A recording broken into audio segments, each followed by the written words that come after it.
नमस्कार, news room live में आपका स्वागत है और मैं हूं आपके साथ शीतल शर्मा। मेरे साथ मेरी सहयोगी रूपाली शर्मा भी इस वक्त आपके सामने है। न्यूज रूम लाइव में शुरुआत करेंगे इस वक्त की एक बड़ी खबर से। आपको बता दें, आज सदन में विशेष चर्चा होनी है और ये संविधान पर विशेष चर्चा होगी। आज से 2 दिवसीय विशेष चर्चा जो है वो रखी गई है। लोकसभा में राजनाथ सिंह इस चर्चा की शुरुआत करेंगे। विपक्ष की मांग पर इस चर्चा को 2 दिन के लिए रखा गया है। विपक्ष की तरफ से प्रियंका गांधी भी आज कहीं न कहीं इस पर बोल सकती हैं। संविधान को लेकर वो भी अपना पक्ष संसद के अंदर रख सकती हैं और ये 2 दिवसीय चर्चा होने वाली है। तो बिल्कुल इसी के साथ अगर बात की जाए, आज ये 2 दिवसीय संविधान पर चर्चा होने वाली है, जिसमें आज विपक्ष भी अपनी बात आगे रखेगा। और हर बार ये देखने को मिला है कि विपक्ष के नेता राहुल गांधी लाल किताब लिए हाथ में खड़े रहते हैं और इस बार क्या कुछ मुद्दे लेकर वो सामने होंगे, ये देखने वाली बात होगी। इसी के साथ कल प्रधानमंत्री नरेंद्र मोदी इस चर्चा का जवाब देंगे और साथ ही साथ अगले हफ्ते हो सकता है कि संसद में एक देश एक चुनाव पर भी बात की जाए। और ये कहा जा रहा है कि 2029 तक एक देश एक चुनाव जो है वो देश भर में देखा जा सकता है। तो अहम बैठक, अहम चर्चा ये आज होने वाली है, जहां पर लोकसभा में राजनाथ सिंह की अगर बात की जाए तो वो चर्चा की शुरुआत करेंगे और विपक्ष की तरफ से पहली बार प्रियंका गांधी जो है वो भी अपनी बात रखने वाली है। तो 2015 में इसी सरकार की तरफ से संविधान दिवस की शुरुआत की गई थी। संविधान दिवस को मनाया जाता था 26 नवंबर के दिन। जैसे ही पिछले महीने 26 नवंबर को संविधान दिवस की बरसी आई, उस दिन विपक्ष की तरफ से सरकार के सामने 2 दिवसीय ये चर्चा रखी गई, चर्चा की मांग रखी गई थी। उसको फिलहाल सरकार ने मंजूर किया है और अब सदन के अंदर संविधान को लेकर जो है वो चर्चा होनी है। जरा लाइव तस्वीरें आप इस वक्त देख लीजिएगा। ये लाइव आपको दिखाने की कोशिश की जा रही है। यहाँ पर फिलहाल ये प्रक्रिया शुरू हो रही है और थोड़ी देर में ये चर्चा भी शुरू होने वाली है। लोकसभा से लाइव तस्वीरें आपके सामने। लोकसभा और राज्यसभा से दोनों तस्वीरें हैं जहां पर संविधान पर यह चर्चा होनी है। लोकसभा में राजनाथ सिंह आज की चर्चा की शुरुआत करेंगे। विपक्ष की तरफ से पहली बार प्रियंका गांधी भी बोल सकती हैं, क्योंकि वायनाड से वो सांसद चुनकर आई हैं और उसके बाद उनका भी प्रवेश संसद में हो चुका है। असेंबली का बहादुरी से सामना करते हुए संसद सुरक्षा सेवा, दिल्ली पुलिस और केंद्रीय रिजर्व पुलिस बल के 8 सुरक्षाकर्मी शहीद हो गए थे। इस हमले में एक सीपीडब्ल्यूडी कर्मचारी भी शहीद हुए थे। ये सभा 13 दिसंबर 2001 के आतंकवादी हमलों के दौरान संसद की रक्षा करते हुए वीर गति को प्राप्त सभी महान शहीदों के सर्वोच्च बलिदान के प्रति अपनी विनम्र श्रद्धांजलि अर्पित करता है और उनके परिवारजनों के प्रति अपनी गहरी संवेदना व्यक्त करती है। इस अवसर पर हम आतंकवाद का मुकाबला करने के लिए अपने संकल्प को पुनः दोहराते हैं और अपनी मातृभूमि की एकता, अखंडता, संप्रभुता की रक्षा के अपने संकल्प की पुनः पुष्टि करते हैं। अब ये सभा दिवंगत आत्माओं के सम्मान में कुछ देर मौन रहेगी।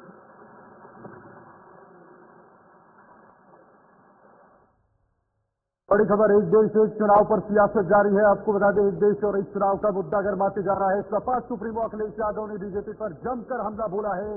1 नेशन 1 इलेक्शन का मुद्दा ये बीजेपी का चुनाव जीतने का जुगाड़ है। अखिलेश यादव ने कहा है कि बीजेपी अब चुनाव जीतने का जुगाड़ कर रही है। रूपाल, बिल्कुल इसी के साथ जहाँ पर एक देश एक चुनाव पर एक बात की जा रही थी, ये भी हो सकता था कि 2029 तक एक देश एक चुनाव का जो उम्मीदें जताई गई थी उस पर अगर बात की जाए विपक्ष की, तो वो पूरे तरीके से भारतीय जनता पार्टी पर निशाना साधते हुए नजर आ रहे हैं। जहाँ पर बात की जाए सपा सुप्रीमो अखिलेश यादव की, तो उन्होंने ये बात आगे रखी है कि भारतीय जनता पार्टी जो एक बहुत बड़ी सियासत उसमें कर रही है, जिसको देखते हुए उन्हें तीखा हमला जो है भारतीय जनता पार्टी पर बोला है और ये कहा है कि जीतने का एक जुगाड़ है। तो साफ तौर पर ये देख सकते हैं कि किस तरीके से जहाँ पर 1 नेशन 1 इलेक्शन की बात की जा रही है कि बार बार देश में आचार संहिता जो है वो चुनावों के चलते लग जाती है, कोड ऑफ कंडक्ट जो है वो लग जाता है, जिसके चलते काफी काम का जो है वो ठप हो जाते हैं और एक साथ सारे लोग जो है जब वोट देने आएंगे, कहीं ना कहीं पूरे देश में ये 1 नेशन 1 इलेक्शन की थ्योरी जो है फायदेमंद साबित होगी। उसको लेकर ये बड़ा निशाना सपा सुप्रीमो अखिलेश यादव जो है साधते हुए नजर आए हैं, जहां पर उन्होंने कहा कि भारतीय जनता पार्टी जीत हासिल करना चाहती है और ये जीतने के लिए उनके द्वारा हथकंडे या जुगाड़ जो है वो लगाया जा रहा है। बिल्कुल, तो सरकार के पास कई सारे ऐसे तर्क हैं जिनको सामने रखा गया है, लेकिन विपक्ष क्या इस पूरे मामले को लेकर इसे एक्सेप्ट करेगा या नहीं, ये बड़ी बात है। और विपक्ष के साथ साथ सरकार में जो सहयोगी दल हैं, यानी बीजेपी के जो सहयोगी दल हैं, वो भी क्या इसको एक्सेप्ट करते हैं या नहीं, ये भी एक बहुत बड़ा सवाल है। अब जरा आगे बढ़ेंगे और बड़ी खबर इस वक्त आप तक पहुंचाने की कोशिश करेंगे। आपको बता दें, कांग्रेस सांसद ने लोकसभा स्पीकर को पत्र लिखा है और ये पत्र किस मामले को लेकर लिखा है, ये आपको बता दें। बीजेपी सांसद निशिकांत दुबे की टिप्पणी पर यह पत्र लिखा गया है। निशिकांत दुबे की टिप्पणियां अपमानजनक हैं, कांग्रेस ने इस पत्र में मेंशन किया है। झूठे और नुकसान पहुंचाने वाले इरादे हैं। देखिए, कांग्रेस सांसद ने ये पत्र लिखकर ये तमाम बातें इसमें रखी गई हैं। बिल्कुल जाहिर सी बात है, जहां पर एक तरफ ये बात की जा रही है, दूसरी तरफ बीजेपी सांसद निशिकांत दुबे की अगर बात की जाए तो उन्होंने अपनी टिप्पणी जो है आगे रखी है।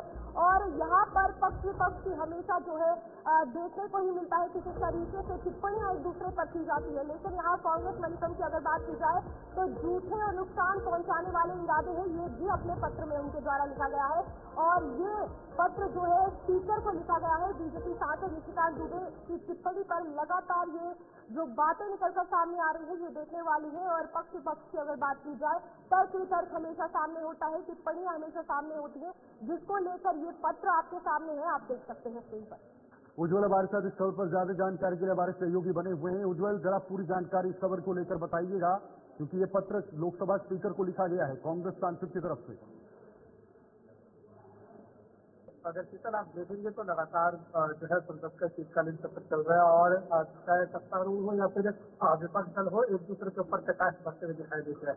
अब अगर आप देखेंगे, निशिकांत दुबे जो कि बीजेपी के सांसद हैं, उन्होंने शून्यकाल के दौरान जो है राहुल गांधी से कई सवाल पूछे थे। उन्होंने तकरीबन 4 सवाल पूछे। उसमें उन्होंने जो है ये बोला, उन्होंने पहला सवाल ये था कि FDN-80 जो कश्मीर को देश से अलग मानता है, उसका राजीव गांधी फाउंडेशन के साथ क्या संबंध है। इसके अलावा उन्होंने जो है जॉर्ज जोसेफ फंड जो है वो लाता है सोनिया गांधी का और जॉर्ज जोसेफ का सॉरेस का क्या कहीं ना कहीं जो है वो रिश्ता जो है वो ये निशिकांत दुबे ने पूछा। इसके साथ साथ कई और भी जो है तीसरे सवाल निशिकांत दुबे ने पूछे, जिसके बाद कांग्रेस के जो तमाम सांसद थे वो कहीं ना कहीं इस पर विरोध जताने लगे। उन्होंने कहा कि ये जो जिस तरीके से निशिकांत दुबे ने टिप्पणी की है, ये कहीं ना कहीं जो है वो सोनिया गांधी और राहुल गांधी को जो है वो आपत्तिजनक टिप्पणी है, उनको जो है कहीं ना कहीं बदनाम करने के लिए टिप्पणी की गई है।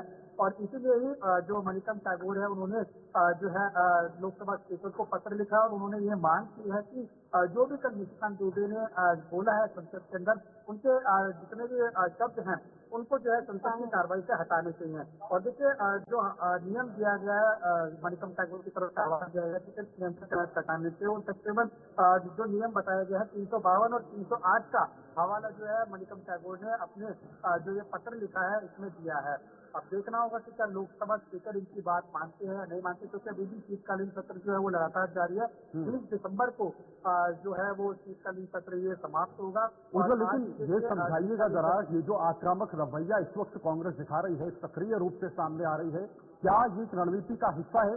क्योंकि अपने सहयोगी दलों ने ही कांग्रेस को कैसे अलग थलग किया है, किनारा किया है, उनके साथ समर्थन में नहीं है। तो क्या कांग्रेस अब समझ चुकी है कि हम राष्ट्रीय पार्टी है, एक बड़ी पार्टी है, पुरानी पार्टी है, कहीं ना कहीं सक्रिय रहना होगा और कोई ना कोई मुद्दे जो है वो उठाने पड़ेंगे?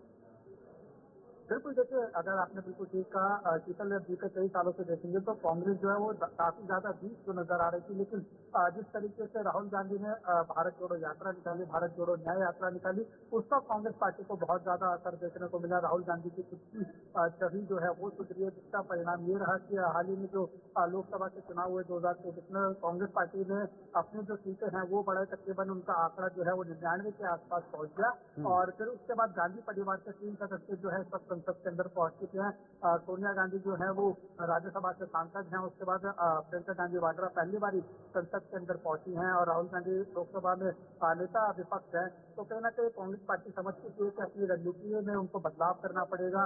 जिस तरीके से पुरानी वाली पहले कांग्रेस पार्टी की अपनी अकेली एक अपने ऊपर जो है अपने पैरों पर जो है चलती हुई कांग्रेस पार्टी दिखाई देती थी, इसके बाद उनके साथ जो तमाम विपक्षी दल थे वो एक साथ होते थे। वही रणनीति जो है लग रहा है दोबारा कांग्रेस पार्टी के द्वारा अपनाई जा रही है। और अब स्पीकर को पत्र तो लिखा गया है, अब ये देखना है कि क्या उनकी तरफ से निकलकर सामने आएगा। लेकिन क्या कुछ लगता है ये टिप्पणियां जिस तरीके से की जा रही है, किसे फायदा किसे नुकसान होगा, क्योंकि जवाब अभी स्पीकर का बाकी है। बिल्कुल, देखिए ये संसद का जब भी सत्र चलता है, चाहे वो शीतकालीन हो, बजट सत्र हो, संसद की जब भी कार्रवाई होती है तो ये एक नॉर्मल बात होती है शीतल, कहीं ना कहीं ये दिखाए जो चाहे सत्ताधार दल हो या चाहे विपक्ष का दल हो, एक दूसरे के ऊपर जो है वो कटाक्ष करते हुए जरूर दिखाई देते हैं। अगर आप विपक्ष के भी सांसद देखेंगे तो वो लगातार प्रधानमंत्री नरेंद्र मोदी, गृह मंत्री अमित शाह, मौजूदा सरकार के ऊपर जो है कई चीजें प्रहार करते हुए दिखाई देते हैं। तो अब इसी तरीके से बीजेपी की भी तरफ से जो है वो निकिता दुबे ने प्रहार किया, निशिकांत दुबे ने सीधा राहुल गांधी और सोनिया गांधी को टारगेट किया, राजीव गांधी फाउंडेशन को टारगेट किया है, चक्रोदा को जो है वो कहीं ना कहीं टारगेट किया है। तो देखना होगा कि क्या लोकसभा स्पीकर की बात मानते हैं या नहीं मानते। बहुत बहुत शुक्रिया उज्जवल, ये जानकारी साझा करने के लिए। उज्जवल हमारे साथ दिल्ली से इस वक्त हमारे सहयोगी बने हुए थे जिन्होंने इस पूरे मामले को लेकर जानकारी दी। कांग्रेस आक्रामक नजर आ रही है, कांग्रेस अब हर मुद्दे के साथ आगे आना चाहती है और सक्रिय रहना चाहती है। अगर आगे बढ़ेंगे, अब बात करेंगे, कांग्रेस ने बीजेपी पर निजीकरण का आरोप लगाया है। निजीकरण को लेकर उन्होंने बीजेपी पर या फिर सरकार पर निशाना साधा है। निजीकरण को लेकर कांग्रेस बीजेपी पर हमलावर हो चुकी है। राहुल गांधी ने निजीकरण के मुद्दे पर सरकार को घेरा है। अक्सर राहुल गांधी अपने भाषणों में जो बातचीत या फिर इस बात का जिक्र जरूर करते हैं कि देश में अब जो गवर्नमेंट संस्थाएं हैं, जो सरकारी संस्थाएं हैं, उनका निजीकरण किया गया है, यानी उनको प्राइवेटाइजेशन किया गया है। ये एक बड़ा मामला इस वक्त राहुल गांधी की तरफ से उठाया गया है। बिल्कुल, इसी के साथ कांग्रेस की अगर बात की जाए तो कांग्रेस इस मुद्दे को लगातार उठा रही है और मोदी सरकार की अगर बात की जाए तो देश की पब्लिक सेक्टर और सरकारी स्टेट का अंधाधुंध निजीकरण कर रही है। ये भी कांग्रेस की तरफ से बड़ा बयान सामने आया है और ये भी बात सामने आती है कि हाल ही में संसद में सीएसीएस से जुड़े कुछ लोगों ने नेता प्रतिपक्ष राहुल गांधी जो है इनसे मुलाकात की थी। तो साफ तौर पर निजीकरण को लेकर कांग्रेस जो है भारतीय जनता पार्टी पर हमलावर हो रही है और संसद में राहुल गांधी से पीसीयूएस से जो कुछ लोग हैं वो मिलते हुए नजर आ रहे हैं और राहुल गांधी ने निजीकरण का मुद्दा जो है सरकार को भी कटघरे में खड़ा करते हुए सामने लाया है। बिल्कुल, देखिए पब्लिक सेक्टर्स को इस तरह के प्राइवेटाइजेशन करने को लेकर बड़ा यहाँ पर आरोप लगाया गया है और ये बड़ा मामला फिलहाल आज संसद में देखिए हमले की 23वीं बरसी है। आज ही के दिन 2001 में संसद पर हमला हुआ था, आतंकियों द्वारा ये हमला किया गया था। 5 आतंकी वहां पर पहुंचे, ताबड़तोड़ गोलियां इस लोकतंत्र के सबसे बड़े मंदिर यानी संसद पर जो हमला किया गया था उसका मुंह तोड़ जवाब संसद के अंदर वहां पर मौजूद सुरक्षा बलों ने दिया था और 5 के 5 आतंकियों को बाहर गिराया था। लेकिन बड़े अफसोस के साथ ये कहना पड़ रहा है कि इस हमले के अंदर हमारे लगभग 8 से 9 लोग इसमें शहीद हुए थे। उसको लेकर आज श्रद्धांजलि कार्यक्रम का आयोजन भी किया गया था। तो बिल्कुल साफ तौर पर आज संसद पर हमले की 23वीं जो जयंती है वो मनाई जा रही है और 2001 में संसद पर आतंकी हमला हुआ था जिसको लेकर राष्ट्रपति द्रौपदी मुर्मू की अगर बात की जाए तो सभी शहीदों को श्रद्धांजलि जो है वो दी जा रही है। वहां पर प्रधानमंत्री नरेंद्र मोदी सहित कई बड़े नेता जो है मौजूद हैं, इस वक्त श्रद्धा सुमन अपना जो है वो अर्पित कर रहे हैं और ये 2001 का संसद पर आतंकी हमला कोई नहीं भूला है और उसी के चलते आज सभी जितने भी शहीद थे उनको श्रद्धांजलि दी जा रही है। बिल्कुल, देखिए ये कार्यक्रम रखा गया। द्रौपदी मुर्मू राष्ट्रपति ने क्या कहा है, मैं उन बहादुरों को अपनी विनम्र श्रद्धांजलि अर्पित करती हूं जिन्होंने 2001 में आज ही के दिन हमारी संसद की रक्षा करते हुए अपने प्राणों की आहुति दी थी। उनका साहस और निस्वार्थ सेवा हमें प्रेरित करती रहती है। राष्ट्र उनका और उनके परिवारों का अत्यंत आभारी है। इस दिन मैं आतंकवाद से लड़ने के लिए भारत के अटूट संकल्प को दोहराती हूं। हमारा देश आतंकी ताकतों के खिलाफ एकजुट है। तो राष्ट्रपति ने ये कहा है, अपने एक्स के जरिए उन्होंने पोस्ट साझा की। बिल्कुल जाहिर सी बात है, राष्ट्रपति द्रौपदी मुर्मू की अगर बात की जाए तो उन्होंने सभी शहीदों को श्रद्धांजलि देते हुए ये बात कही है जहां पर 2001 का वो आतंकी हमला और संसद को बचाते हुए अपनी जानों की आहुति देते हुए आज उन सभी को याद किया जा रहा है। प्रधानमंत्री के साथ साथ सभी बड़े नेता वहां पर मौजूद है और राष्ट्रपति द्रौपदी मुर्मू ने अपने अकाउंट एक्स पर क्या कुछ लिखा था ये भी हमने आपको कहा। और आज संसद हमले की 23वीं बरसी है। 13 दिसंबर 2001 को संसद में हमला हुआ था। बिल्कुल, आज ही के दिन ये हमला हुआ था। सुबह 11:30 पर हमला हुआ था। 2001 की बात कर रहे हैं। बिल्कुल साफ तौर पर आज 23वीं बरसी जो है वो मनाई जा रही है। और आपको बता दें, गाड़ी में बैठे 5 हथियारबंद संदिग्ध हमलावर थे जिन्होंने वहां पर ताबड़तोड़ हमला किया। पलक झपकते ही बाहर निकले थे हमलावर और अचानक से वहां पर गोलीबारी की थी, बमबारी की थी। अचानक से संसद के अंदर घुस गए। बिल्कुल, हमलावरों ने अंधाधुंध गोलियां बरसानी शुरू कर दी थी, जिसपे कई जो है वो शहीद हुए और आज उन्हें जो श्रद्धांजलि है वो दी जा रही है। और देखिए, 5 हमलावर AK-47 से पूरी तरह से लैस थे। आधुनिक हथियार उनके पास उस समय मौजूद था। बिल्कुल, 5 हमलावरों की पीठ और कंधे पर बैठ साफ तौर पर संसद के अंदर AK-47 लेकर जाना और इतना बड़ा आतंकी हमला करना, ये भी एक बहुत बड़ी बात थी जो 2001 में हुई। और संसद का ये आतंकी हमला कोई नहीं भूला है। बिल्कुल, और पिछले साल भी आज ही के दिन संसद में एक हमला किया गया था। कुछ लोग संसद के अंदर तक घुस गए थे। वहां उन्होंने कुछ रंगों का इस्तेमाल किया गया था और कुछ लोगों ने संसद के बाहर प्रदर्शन किया था, जिन्हें वहां से तुरंत रूप से गिरफ्तार किया था। लेकिन अभी तक वो साफ नहीं हो पाए कि आखिर हमला किस रणनीति के साथ किया गया था, हमले के पीछे कारण क्या था, किसने हमला करवाया था।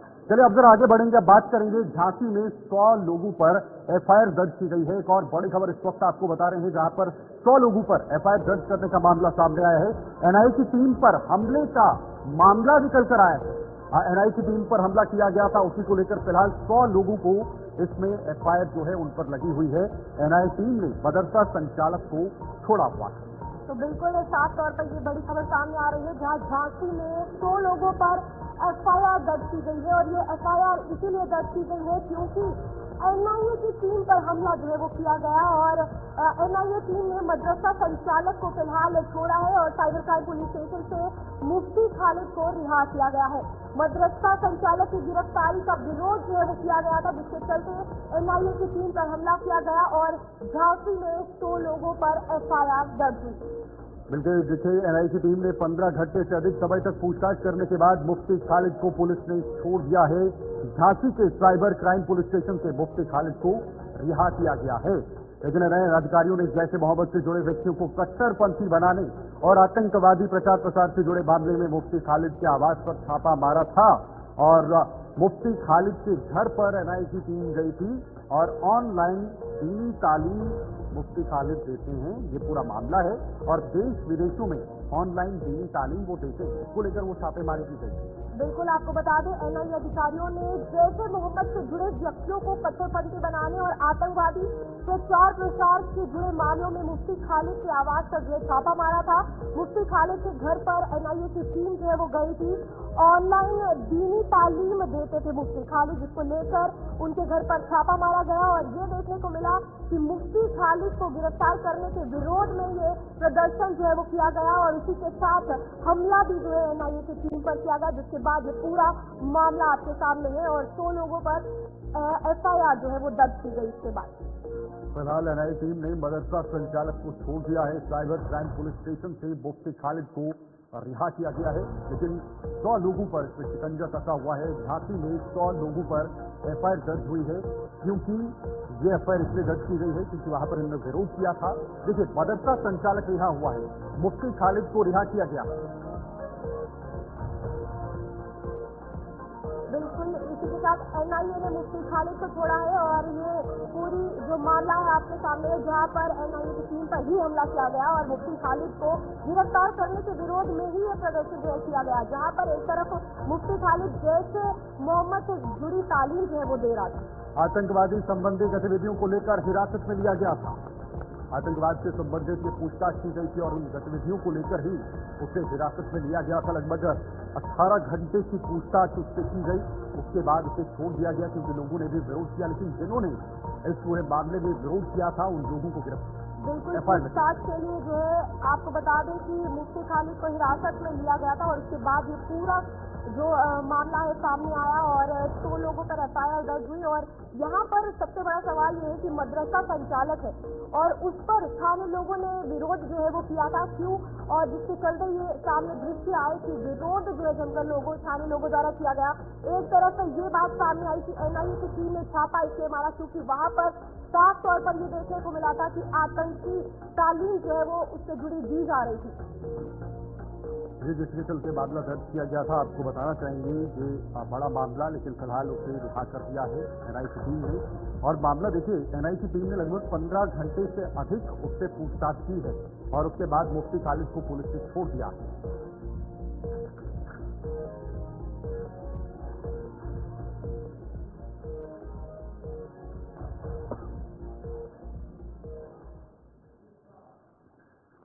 तो अब आपको बताते हैं, किसानों के 10 महीने पूरे हो चुके हैं। इस आंदोलन के किसान लगातार डटे हुए हैं, जमे हुए हैं अपने लक्ष्य को पाने के लिए, अपनी मांगों को पूरा करने के लिए।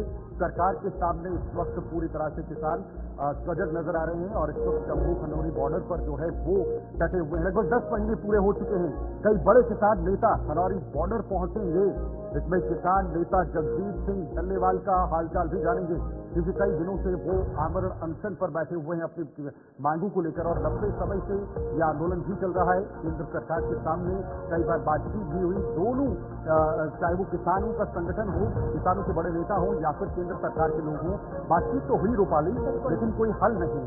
बिल्कुल शीतल, इसी के साथ आज जो है 10 महीने पूरे जो है किसानों के आंदोलन को लेकर हो चुके हैं और जिसके चलते आपको बता दें कि आज कई बड़े किसान नेता जो है वहां पर पहुंचेंगे। और जगजीत सिंह डल्लेवाल की अगर बात की जाए तो 18वां दिन है उनके आमरण अनशन का और जितने भी बड़े किसान नेता है सब उनसे मिलने पहुंचेंगे। और एक तरफ अगर बात की जाए किसानों की, तो लगातार ये शंभू बॉर्डर और खनौरी में जो इनके द्वारा आंदोलन है वो किया जा रहा है। अब देखा यह है कि मुद्दा जो इनकी मांगे है, लगातार सरकार से जो मांगे की जा रही है उस पर आखिरकार सुनवाई कब होगी, क्योंकि दिल्ली जो है ये कूच करने वाले थे।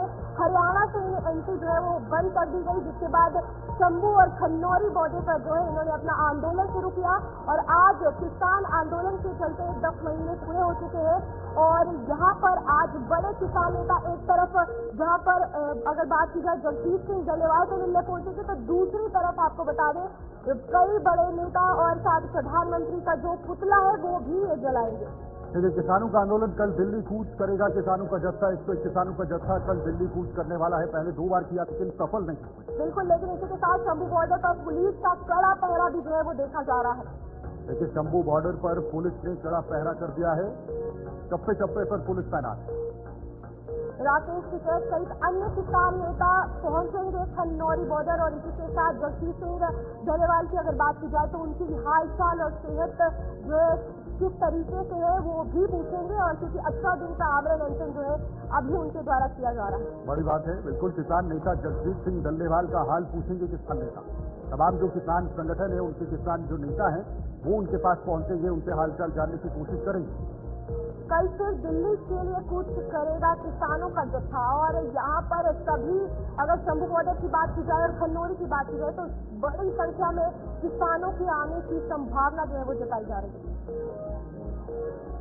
तो देखिए, किसान लगातार अड़े हुए हैं। इस तरफ हरियाणा सरकार जरूर इसमें बीच में आ रही है कि उसने पंजाब सरकार से भी कहा था कि किसानों को चाहिए कि पंजाब सरकार के सामने मांगे रखें, क्योंकि हरियाणा सरकार का ये दावा 24 फसलों पर एमएसपी दी जा रही है, उसको लेकर पंजाब सरकार के सामने ही इन्हें जाना चाहिए। लेकिन जो किसान हैं वो केंद्र के सामने अड़े हुए हैं और किसान चाहते हैं कि वो दिल्ली कूच करें, दिल्ली जाएं और वहां पर सरकार के सामने रहें, लेकिन उन्हें रोका जा रहा है। बार बार उन्हें वहां पर लाठी डंडे या फिर कई बार जो है वो आंसू गैस के गोले भी फेंके गए, कई बार उन्हें रोके जाने की कोशिश की गई। और उसी तरह का हमने देखा, जब 2 बार कूच की कोशिश की गई, 101 किसानों का जत्था आगे बढ़ा तो आगे बढ़ने से पहले ही उन जत्थों को रोका गया। वहां पर जबरदस्त तरीके से गोलीबारी हुई, एक दूसरे के साथ धक्का मुक्की हुई, हड़कंप हुई। अब देखना होगा कि सरकार का अगला कदम क्या रहेगा। क्या सरकार किसानों को लेकर गंभीर है? किसानों का यह आरोप है कि सरकार किसानों के मुद्दों को लेकर बिल्कुल भी गंभीर नजर नहीं आती। किसान इस पूरे आंदोलन को, सरकार इस पूरे आंदोलन को हल्के में ले रही है।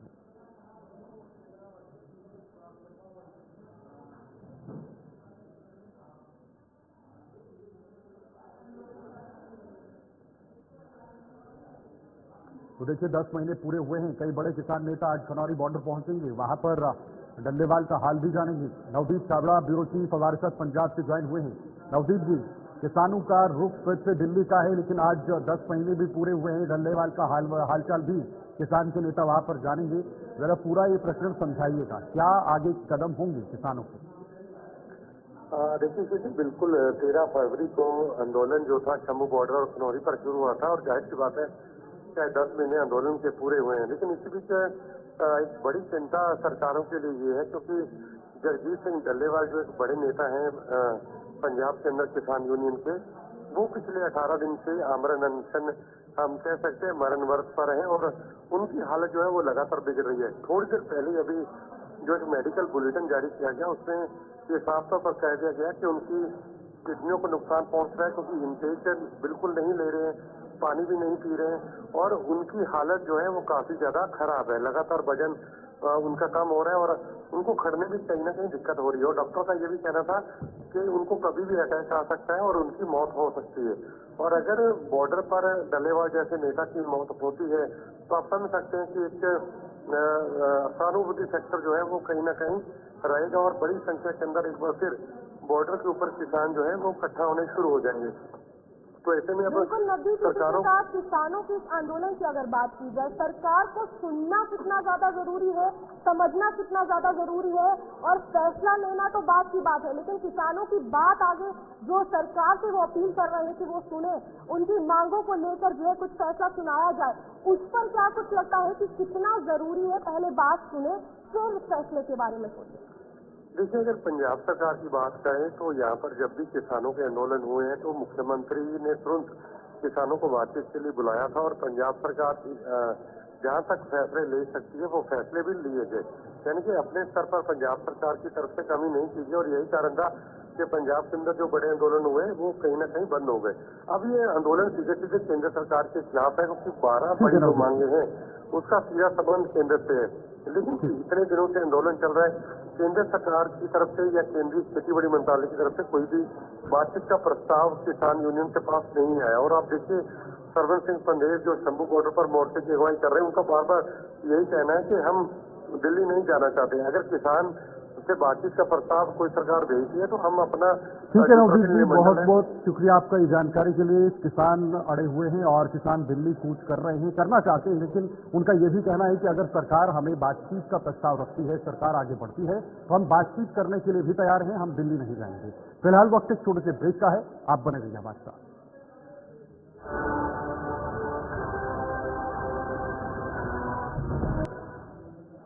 बहुत बहुत स्वागत है आपका ब्रेक के बाद एक बार फिर से। ब्रेक से पहले हम किसानों को लेकर बातचीत कर रहे थे, किसान लगातार अड़े हुए हैं, लेकिन अब जरा आगे बढ़ेंगे। एक और बड़ी खबर आपको बताएंगे प्रधानमंत्री मोदी को लेकर, और प्रयागराज दौरे पर रहेंगे प्रधानमंत्री मोदी। एक बहुत बड़े कुंभ मेले का आयोजन हो रहा है, जिसको लेकर तैयारियों का जायजा लिया जाएगा प्रयागराज में। इन तैयारियों का जायजा खुद प्रधानमंत्री मोदी लेंगे।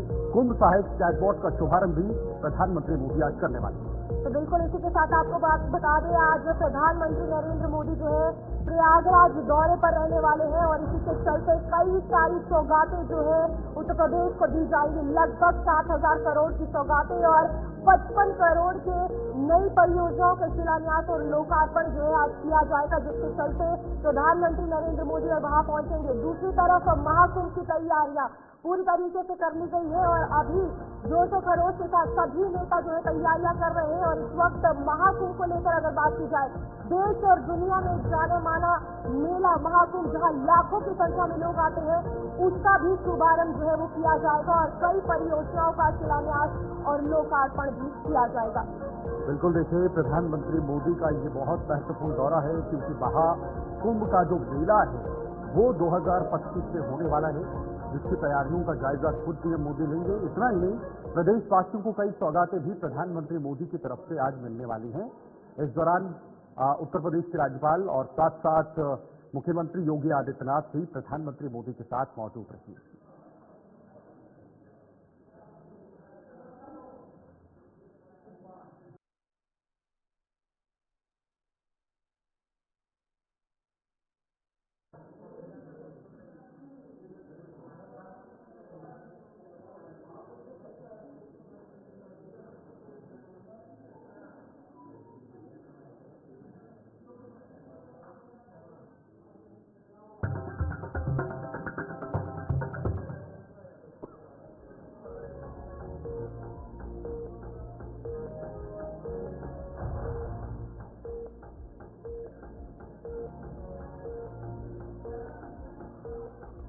तो देखिए, प्रयागराज में महाकुंभ की तैयारियों को लेकर आज पीएम मोदी प्रयागराज पहुंचेंगे। देखिए, पीएम मोदी का कार्यक्रम 12:15 पर संगम नोज पर पूजा और दर्शन होगा। 12:15 का समय निर्धारित है संगम नोज पर पूजा को लेकर। बिल्कुल, आपको बता दें कि अक्षय वट वृक्ष का पूजा जो है प्रधानमंत्री नरेंद्र मोदी करेंगे और 12:40 पर ये कार्यक्रम जो है वो शुरू हो जाएगा। वहीं उसके 10 मिनट उपरांत यानी 12:50 पर हनुमान मंदिर और सरस्वती कूप में दर्शन और पूजन होगा पीएम मोदी का। बिल्कुल, इसी के साथ 1:30 पर महाकुंभ प्रदर्शनी स्थल को देखेंगे प्रधानमंत्री नरेंद्र मोदी, क्योंकि तैयारियों का जायजा जो है आज उनके द्वारा लिया जाएगा। चलते ही 2 बजे का कार्यक्रम महाकुंभ के लिए कई परियोजनाओं का उद्घाटन और शुभारंभ होना है। ये करीब 2 बजे के आसपास होना है। ये प्रधानमंत्री मोदी का कार्यक्रम है जो निर्धारित है। इसके लिए क्या टाइमिंग है, क्या समय है, वो तमाम छोटी छोटी जानकारियां हमने आप तक पहुंचाई और अब लगभग वहां पर प्रधानमंत्री मोदी बहुत जल्द पहुंचेंगे। 12:15 पर पहला कार्यक्रम उनका शुरू होना है, पूजन होना है। उसके बाद तमाम जो तैयारियां हैं उनका जायजा भी लेंगे। तो बिल्कुल साफ तौर पर प्रयागराज में महाकुंभ की तैयारियां जो है पूरी हो चुकी है और आज प्रधानमंत्री नरेंद्र मोदी इसका शुभारंभ जो है वो करेंगे। और अगर महाकुंभ की बात की जाए, जितने उत्साहित लोग हैं उत्तर प्रदेश से, उतने ही देश और दुनिया के भी हैं और लाखों की संख्या में यहाँ पर लोग पहुंचेंगे और आज पूजा अर्चना के साथ महाकुंभ की शुरुआत की जाएगी। और न ही सिर्फ इस बड़े महाकुंभ मेले की शुरुआत, बल्कि दूसरी तरफ उत्तर प्रदेश के लिए कई बड़ी सौगातें जो है वो भी प्रधानमंत्री नरेंद्र मोदी लेकर आए हैं, जिनका लोकार्पण और शिलान्यास जो है वो किया जाएगा। जिसमें से एक मेजर प्रोजेक्ट की अगर बात की जाए तो गंगा की सफाई है सबसे बड़ी बात, उसको लेकर जो है चर्चा भी की जाएगी और पूरे तरीके से उससे काम भी किया जाएगा। और ये भी देखने वाली बात है कि किस तरीके से उत्तर प्रदेश की ये बड़ी सौगातें, नई तस्वीर जो है अमृत काल से पहले लेकर सामने आएंगी। देखिए, पीएम मोदी अक्षय वट, सरस्वती कूप और बड़े हनुमान मंदिर में भी दर्शन करने वाले हैं। पीएम के आगमन पर सुरक्षा के कड़े इंतजाम किए गए हैं। चप्पे चप्पे पर सुरक्षाकर्मी तैनात हैं और जो भी कार्यक्रम होगा वो पूरी विधि विधान के साथ होगा, पूरे समय के साथ होगा, समय का पालन रखा जाएगा और ताकि बाकी जो कार्यक्रम बचे हुए हैं उनको भी समय रहते पूर्ण किया जाए। तो फिलहाल आगे बढ़ेंगे। इस वक्त एक और बड़ी खबर आप तक पहुंचाने की कोशिश करेंगे। अतुल सुभाष खुदकुशी, ये मामला लगातार तूल पकड़ रहा है और सुप्रीम कोर्ट में खुदकुशी केस पहुंचा हुआ है। देखिए, सुप्रीम कोर्ट तक अब ये केस पहुंच चुका है। सुप्रीम कोर्ट में दाखिल की गई जनहित याचिका, अतुल सुभाष जो एआई इंजीनियर थे उन्होंने खुदकुशी की। बिल्कुल, इसी के साथ अतुल सुभाष खुदकुशी का मामला जो है सामने आएगा, जहां पर उनके द्वारा सुसाइड से पहले 90 मिनट की वीडियो जो है वो की गई थी, जिसमें पूरे कारण बताए थे कि आखिरकार वो ये फैसला क्यों ले रहे हैं, किस तरीके से सुप्रीम कोर्ट को प्रेसिडेंट ऑफ इंडिया को वो 24 पन्नों की फाइल जो है भेजी गई थी अपने सुसाइड से पहले, जिसको लेकर अब अतुल सुभाष खुदकुशी मामला जो है तूल पकड़ता हुआ नजर आ रहा है। सुप्रीम कोर्ट में ये मामला जो है वो पहुंचा है और आपको बता दें, इस सुसाइड से पहले supreme court of India, president of India को अतुल सुभाष की तरफ से मेल जो है वो गई थी। ये सुसाइड नोट और 24 पन्नों का वो पूरा चिट्ठा जो है सुप्रीम कोर्ट ऑफ इंडिया को अतुल सुभाष द्वारा भेजा गया था। फिलहाल सुप्रीम कोर्ट में जो याचिका है वो दाखिल हो चुकी है। देश अगर बात की जाए पूरे इस मामले को लेकर संगीन तौर से सुप्रीम कोर्ट पर ये बात कहता हुआ नजर आ रहा है कि जल्द से जल्द इस पर फैसला जो है वो लिया जाए। और क्या कुछ है पूरा मामला, ये भी आपको बताते हैं। 10 दिसंबर को बेंगलुरु में 34 साल के एआई इंजीनियर ने आत्महत्या जो है वो की। लेकिन मामले के कुछ अंश आपके सामने। इंजीनियर ने आत्महत्या के बाद 24 पन्नों का सुसाइड नोट भी छोड़ा था और वीडियो भी छोड़ी। तो बिल्कुल अपनी पत्नी और उसके परिवार पर उत्पीड़न के गंभीर आरोप जो है वो लगाए गए थे और कई सारे केस जो है पत्नी द्वारा अतुल पर फाइल किए गए थे। 4 वर्षीय बेटे को गुजारा भत्ता वसूलने का हथियार बनाने का दावा भी उन्होंने किया था अपने सुसाइड नोट में और वीडियो में। बिल्कुल, सुसाइड से पहले अतुल ने गाड़ी की चाबी अलमारी में रख दी थी। देखिए, 24 पन्नों का जो पेपर था, जो सुसाइड नोट था, बहुत कुछ बताता है। पूरे हुए और बचे हुए काम की लिस्ट जैसी जानकारियां भी रखना, जो बचे हुए काम। बिल्कुल, अतुल ने इस कमरे में एक तख्ती भी टांगी जिस पर लिखा था न्याय मिलना चाहिए, जस्टिस इज ड्यू। ये हैशटैग भी लगातार सोशल मीडिया पर वायरल हो रहा है। अतुल ने अपने लेटर में राष्ट्रपति के नाम भी नोट लिखा है। राष्ट्रपति को के लिए भी उन्होंने लिखा हुआ क्योंकि उनके साथ बीती है। बिल्कुल, मृतक के भाई की शिकायत के बाद एफआईआर जो है वो इन सभी पर दर्ज की गई है, जहां पर एक जज भी शामिल है जिनके पास इनका केस था। पत्नी और रिश्तेदारों के खिलाफ एफआईआर दर्ज की गई है। जैसे जैसे उन्होंने अपने सुसाइड नोट में जिन जिन को मेंशन किया है वो तमाम इस दायरे में आ चुके हैं और उसी को लेकर अब कार्रवाई भी इस मामले में की जा रही है। बिल्कुल, जल्द ही आरोपियों से पूछताछ जो है वो पुलिस करेगी। और एक वीडियो में ये भी देखने को मिला कि जो अतुल की पत्नी थी, उनकी मां वहां से बाइक पर सवार होकर जब वहां पर टीम वहां उन्हें पकड़ने के लिए पहुंचने वाली थी, उससे पहले जो है वो चली गई। और ये मामला लगातार तूल पकड़ता हुआ नजर आ रहा है, जहां पर आरोपियों के खिलाफ जल्द से जल्द मांग की गई है। और इससे बड़ी बात ये देखने को आ रही है कि एक नहीं कई ऐसे मामले हैं जो पत्नी द्वारा अतुल पे केस किए गए और साथ ही साथ सुप्रीम कोर्ट के रिटायर्ड जज की अध्यक्षता में एक कमेटी बनाई जाए, ये भी बात सामने आई है। क्योंकि यहाँ पर न ही सिर्फ फैमिली वालों पर सवाल उठा है, जुडिशियरी सिस्टम पर भी सवाल उठता हुआ नजर आया है, जहाँ पर जज ने करप्शन के तौर पर घूस जो है वो अतुल से मांगी थी। उन्होंने कहा कि जो इन कानूनों में सुधार को लेकर अपने सुझाव दें, कैसे कानूनों में सुधार किया जाना चाहिए। शादी के दौरान जो भी गिफ्ट पैसा दिया जाए उसका रिकॉर्ड भी होना चाहिए। बिल्कुल, ये साफ तौर पर मांगी गई अतुल ने की और ये कहा उसका मैरिज रजिस्ट्रेशन के दौरान रिकॉर्ड में जिक्र किया जाए। और ये 90 मिनट की सुसाइड से पहले वाली वीडियो सब कुछ सामने रख रही है और सोशल मीडिया पर वायरल होती हुई नजर आ रही है, जहाँ पर ये देखने को मिला कि अतुल सुभाष खुदकुशी मामले में पत्नी द्वारा 30 लाख जो है अतुल से मांगे गए ताकि वो अपने बच्चे से मिल सके, 3 करोड़ मांगे गए ताकि वो मामले जो है सारे अतुल से हटा दे। तो ये एक बड़ा जो ट्रैप था अतुल इससे फंस गया था और उसके चलते एक जुडिशियरी पे भी, सिस्टम पे भी सवाल उठता हुआ नजर आया, फैमिली पर भी सवाल उठता हुआ नजर आया, जिसके बाद ये फैसला जो है अतुल सुभाष द्वारा लिया गया। अपनी मौत से पहले वो 24 पन्नों का नोट और साथ ही साथ वो 90 मिनट की वीडियो पूरे देश में जो है वायरल हो चुकी है और इंसाफ की गुहार जो है वो लगा रही है। चलिए अब आपको सीधे राज्यसभा लिए चलते हैं, जहां पर इस वक्त कार्यवाही जारी है। आपका अधिकार है, प्रस्ताव पर चर्चा हो, आपका अधिकार है। तो आपने क्या किया? संविधान की धज्जियां उड़ा दी। किसने रोका आपके प्रस्ताव को? आपके यहाँ से बयान जारी होता है कि हमारे प्रस्ताव पर क्या हुआ। अरे कानून पढ़िए, आपका प्रस्ताव आ गया, 14 दिन बाद आएगा। आपकी एक नहीं कह रखी है। प्रमोद तिवारी जी, आप अनुभवी नेता हैं। आप प्रमोद तिवारी जी, आप अनुभवी नेता हैं। बताइए, आपने चुन कर क्या बात की है? रेजोल्यूशन नहीं आया, विश्वास प्रस्ताव ले आइए। अरे पढ़िए उनके पेज को। इज्जत करता हूँ संजय जी की, 100% करता हूँ, मेरी 0 करते हुए निश्चितली अनुरोध करता हूँ, निश्चितली कहता हूँ, मान्यवर मुझ पर चर्चा कीजिए, जो समय आपको ठीक लगे मेरे से मिलने का समय निकालिए। मेरे पास नहीं आ सके तो मैं आऊंगा।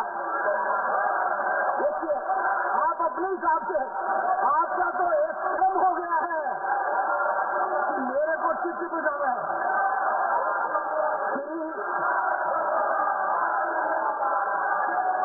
मल्लिकार्जुन खड़गे,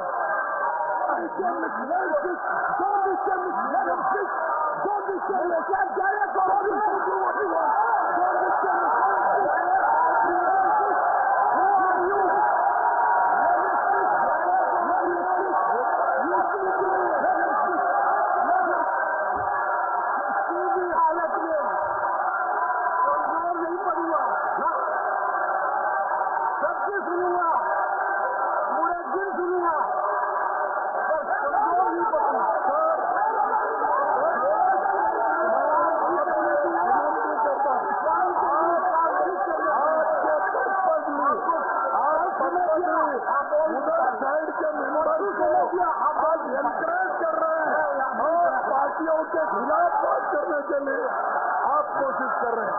आपको अगर इस सदन को चलाना है, नियति से चलाना है, लोकतंत्र को बचाना है, आप ये बात नहीं करते।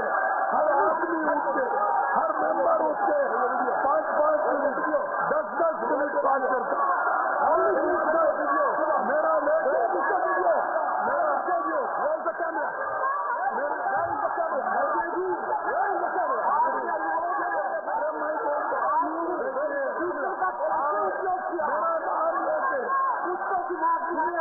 मेरा नाम लेकर बार-बार बोल रहे हैं, आप चुप्पी साधे हैं। इसका मतलब you are encouraging them, you are telling them. अरे अरे साहब, आप अगर किसान है तो मैं किसान मजदूर का बेटा हूं। तुमसे भी ज्यादा मैं इतना आपसे भी ज्यादा मैं नहीं देना हूँ। बड़े आप तो नोट मशीन से गिनते थे, मेरा बाप मेहनत करके ला।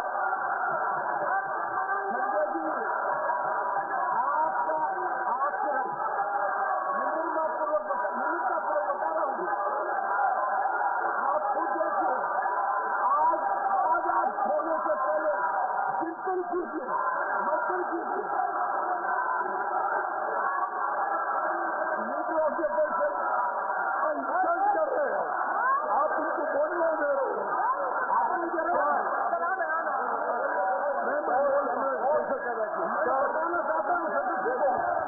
देखिए, मुझे आप बार-बार वो लोग बोल रहे हैं, एक किसान का बेटे का इंसल्ट कर रहे हैं। मैं उनको कहता हूँ, अरे मैं तो किसान मजदूर का बेटा हूँ। और आप उधर साइड में सबको बोलने दे रहे हैं, सबके लिए एनकरेज कर रहे हैं। और हमारे पार्टी के नेताओं का इंसल्ट कर रहे हैं, कांग्रेस पार्टी को इंसल्ट कर रहे हैं। और अरे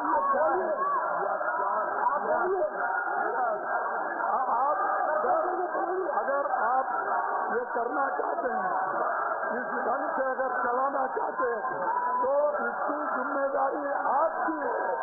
आपने, मैं कहूँगा, आप पर्पजली उनको एनकरेज कर रहे हैं।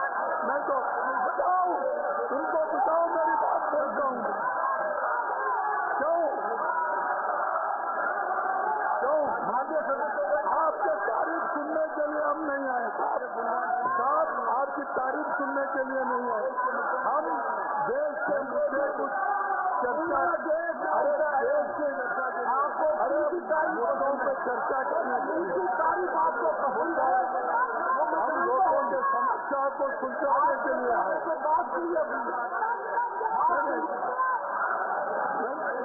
आप अपनी बात सिर्फ आपको बता दें। देखो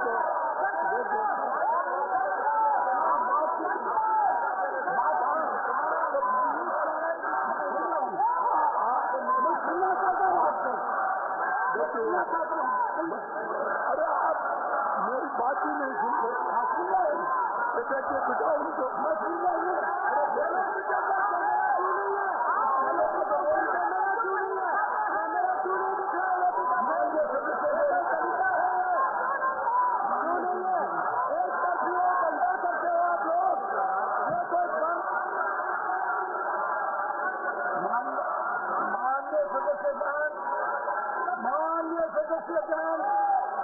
माननीय सदस्यगण, मेरा आपसे आग्रह है, मेरा आग्रह है, सदन को चलाना राष्ट्र के लिए जरूरी है, देश के लिए जरूरी है, समाज के लिए जरूरी है। मैं अनुरोध करता हूँ कि 12 बजे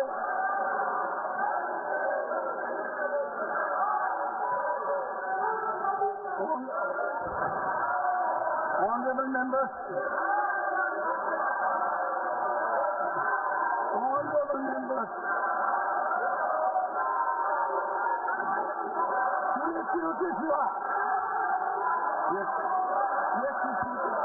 Sir, since morning I have been pleading, sir. But I heard lectures from that side. I don't want to give a lecture. I don't want to give a lecture. I just want to quote the rules. Sir, तुम्हारे पास camera क्यों नहीं है? Why camera not here? Sir, kindly let me speak. Allow me to speak. When I raised the rule 238 the other day, you reserved your ruling. And yesterday, Renu Chaudhary's notice was dismissed based on 238(5). And leader of opposition yesterday read 238(a). And for the benefit of the others, sir, and you also, I would like to remind what is 238(8), sir. Kindly.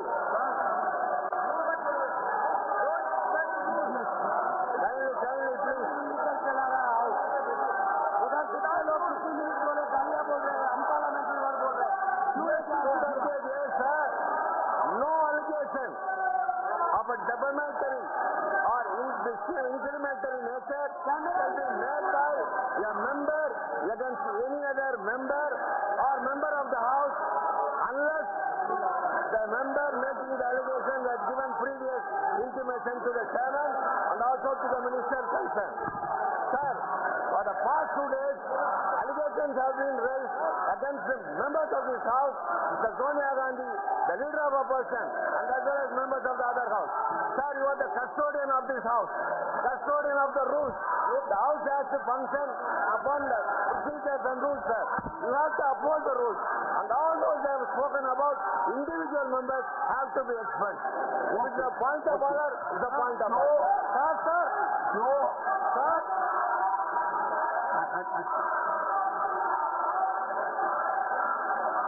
Honorable members. Sir. दिख नहीं रहा sir, मुझे आज बहुत खुशी हुई कि आज भारतीय जनता पार्टी किसानों की बात कर रही है। जिस पार्टी के हाथ 750 किसानों के खून के रंगे हैं, वो पार्टी आज वो पार्टी किसानों के हित की बात कर रही है। जिनके हाथ 750 किसानों के खून के रंगे हैं। Honorable members, I appeal to you that you need to work in the House. I appeal to leader of the opposition and leader of the House. देखिए, राज्यसभा में अविश्वास प्रस्ताव पर हंगामा देखने को मिल रहा है। राज्यसभा की कार्रवाई देख रहे थे आप, विपक्ष के आगे नहीं झुकूंगा, धनखड़ ने कहा है। देखिए, सभापति धनखड़ की ये बातें, सदन चलाना सभापति की जिम्मेदारी, खड़गे ने भी उन पर पलटवार किया है और ये अविश्वास प्रस्ताव पर हंगामा देखने को मिलता है।